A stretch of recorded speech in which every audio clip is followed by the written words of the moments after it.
If you're anything like me, you want to go from solopreneur to agency owner so that you can make more money. The thing that I discovered is that I can take that money to buy back my time and have more freedom as a creative to do the things that I really want to do and not be a slave to the solopreneur role. So in this video, I'm going to teach you how to do exactly that. There are 3 core principles that I want to teach you guys today that you need to know and you're going to have to grow and expand to in order to become a successful agency owner, because you can be an agency owner, but that doesn't necessarily mean you're going to be successful. Right now, if you're a solopreneur, which many of you guys that are watching this video are, you are doing all the things in your business. You're wearing all of the hats: sales, marketing, finance, operations, fulfillment. Like, you're doing all those things. You're collecting money, you're sending out invoices, you're doing proposals. That's a lot of work for one person. And you're having to spend all your time on other areas of the business that are lower revenue generating tasks. If you focus on generating revenue and even doing just the design work, those 2 things, you're gonna be able to get all that time back to make your business a lot more money, and you're gonna be able to surround yourself with other people. My personality type, I love doing life and business with people. I wanted to surround myself with more people, and having an agency was just a natural kind of reaction from that. That was the result of, by having an agency, I needed to go bring in more people. So the first part that I want you to understand is you have to become a better leader, or just become a leader in general. If you want to be an agency owner, you're going to have to lead people. A chief marketing officer, a COO, a CFO, like all these different roles that happen within agencies, you're going to have to be able to lead these people as the owner of your agency, as the CEO of your own agency. So you're gonna have to learn how to delegate, you're gonna have to learn how to document, and you're gonna have to learn how to actually handle things in a proper way as a good leader. So this is the first piece that I really want you guys to take seriously, is think about yourself now as a CEO or as a business owner, not a business operator, but a business owner. And you have to bring in, document all the things that you're doing right now in your business, and then be able to delegate and train people how to do those things yourself. So that's one of the first steps you really need to know.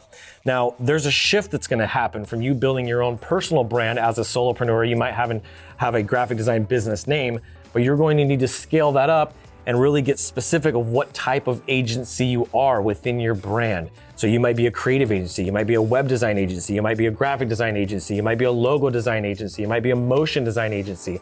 These are all different kinds of agencies. So you need to be able to find your niche and really refine your brand to who you are from that agency perspective. So once you're able to bring in the right people into your agency to handle some of these other tasks that are lower revenue generating tasks, that's also going to require you to make more money to cover that overhead.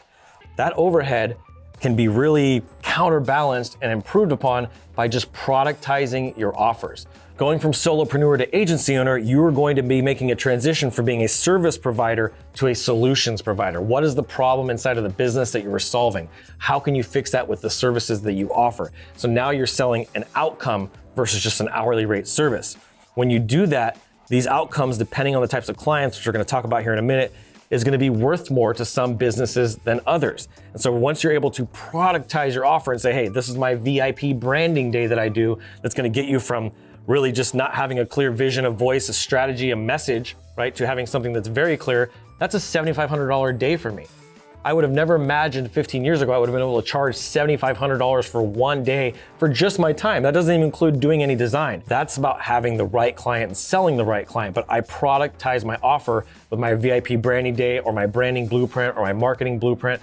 These products have allowed me to scale and grow my revenue significantly from a consulting perspective. And then when it comes time to actually fulfill on the strategy side that I do, I'm able to charge more money because the types of clients I have bigger problems. The last piece of this is your clients.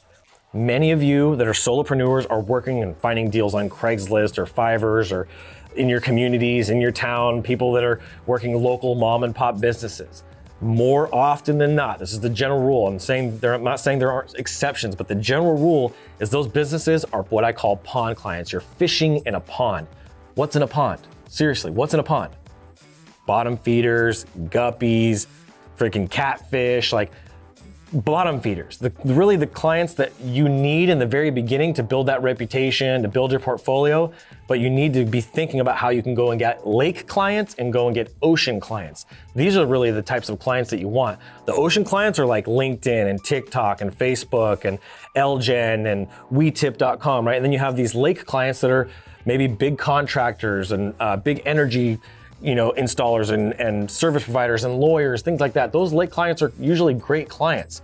You want to try to stay away from the bottom feeding pond clients in the very beginning. So your clients are going to change when you go from solopreneur, because that's what you're building your foundation as, to start to kind of take on more reputable businesses that are doing $1 million, $5 million, $10 million, and then above from that, like LinkedIn's hundreds of millions of dollars, right? So you just have to start thinking about your business and the types of clients that you're working with and start to try to find bigger and better clients. As you start to get into these bigger bodies of water that have bigger fish that can feed you for more time, right? When you're fishing, the goal is to try to have a nice, delicious meal.